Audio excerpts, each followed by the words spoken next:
Karen Whitmore was power washing her pristine driveway at 6:47 am when she spotted the camouflage tent through her neighbor's fence.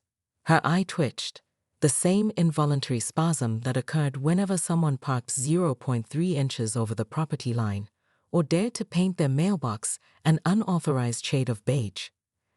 "Absolutely not," she muttered, dropping the pressure washer with a clatter that echoed through the otherwise silent Willowbrook estates.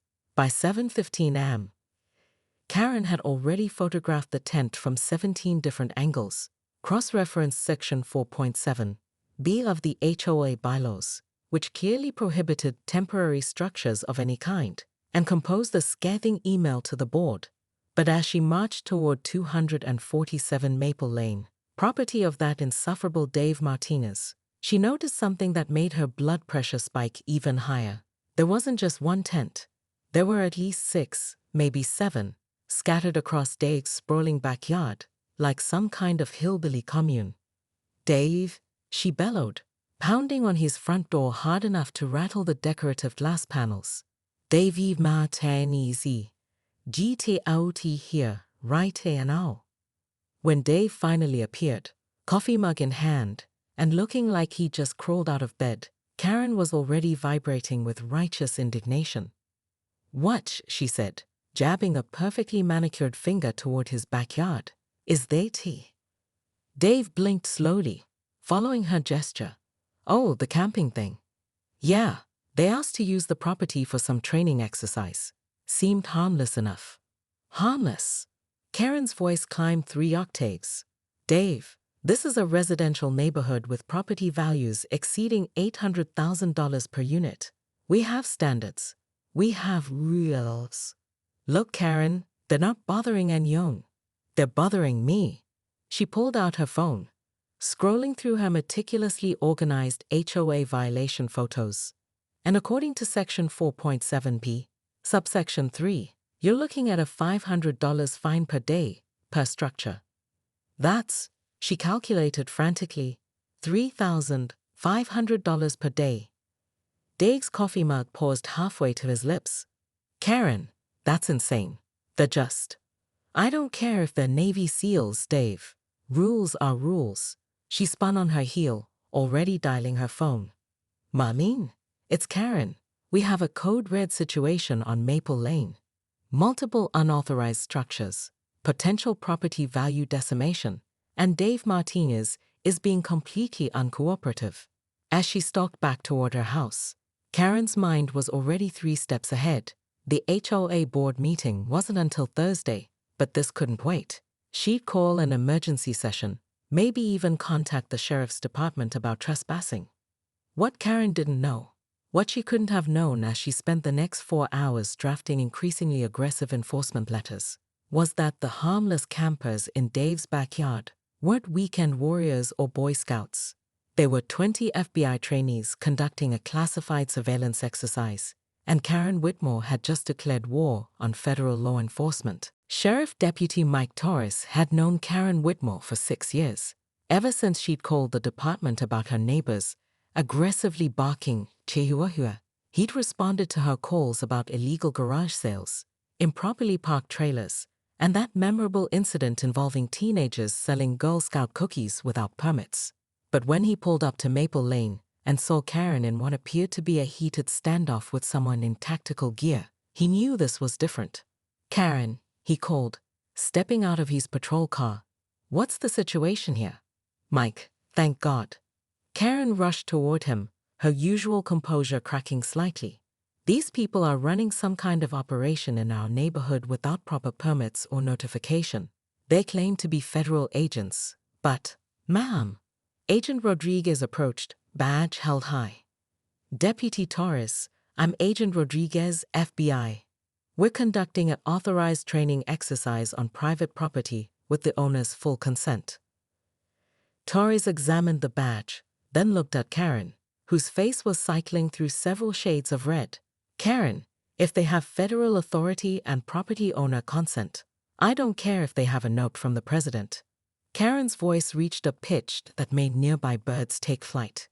"This is a residential community with property values, with standards, with rules that everyone has to follow.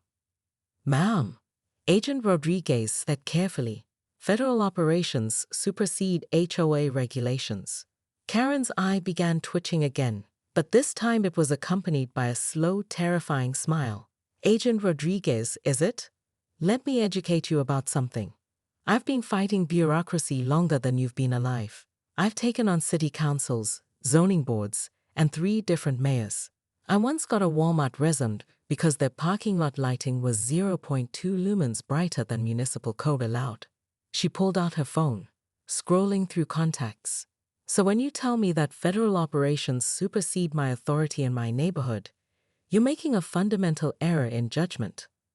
Torres watched nervously as Karen started dialing. He'd seen that look before, usually right before someone's life got very complicated. Congressman Bradley? This is Karen Whitmore from Willowbrook Estates. Yes, the campaign contribution Karen. I need to discuss a federal overreach situation happening in my district right now. Agent Rodriguez was speaking rapidly into her radio. Control, we have a situation. Civilian is escalating to congressional level, requesting immediate supervisor intervention. Within minutes, Maple Lane looked like a law enforcement convention.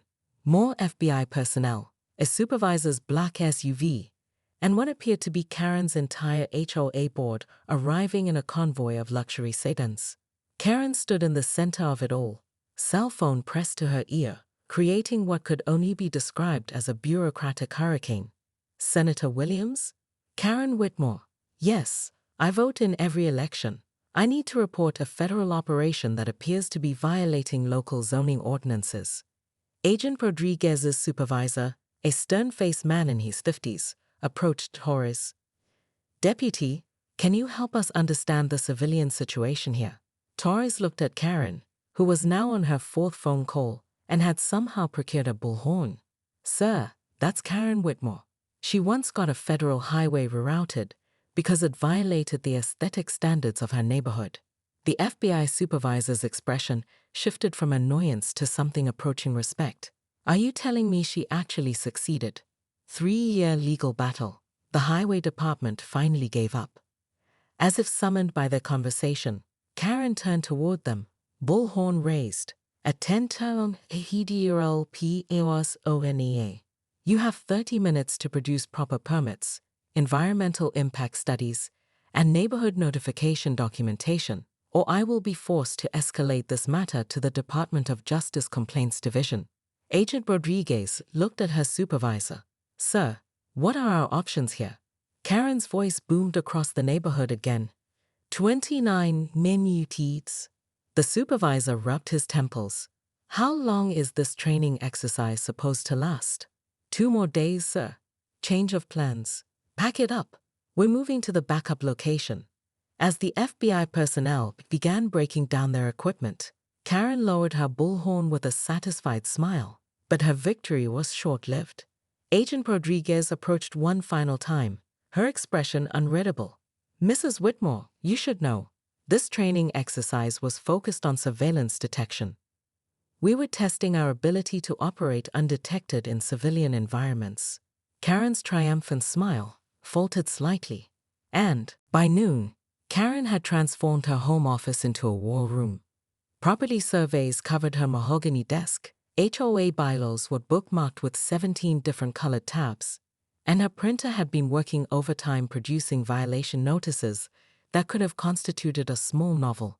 This ends today, she announced to her reflection in the bathroom mirror, applying a fresh coat of coral lipstick like war paint. Karen's first tactical strike was a call to Willowbrook Estate security. Jerry, the part-time guard who mostly dealt with lost delivery drivers and the occasional coyote sighting, sounded confused when she explained the invasion situation. Ma'am, if they have permission from the property owner. Jerry, are you or are you not employed by this community to maintain our standards? Karen's voice could have cut glass, because right now, it sounds like you're employed by whoever happens to pitch a tent in our neighborhood. 20 minutes later, Jerry's golf cart was puttering down Maple Lane, Karen riding shotgun with a folder thick enough to choke a horse. She'd armed herself with every regulation, every precedent, every possible angle of attack. The first tent they approached looked innocuous enough, standard camping gear, nothing too offensive. But as Karen marched toward it, clipboard raised like a battle standard, a voice cut through the afternoon air. "Ma'am, I'm going to need you to step back." Karen whirled around to find a young woman in camouflage emerging from behind a tree. The woman was clearly military or law enforcement. Something about her posture screamed authority.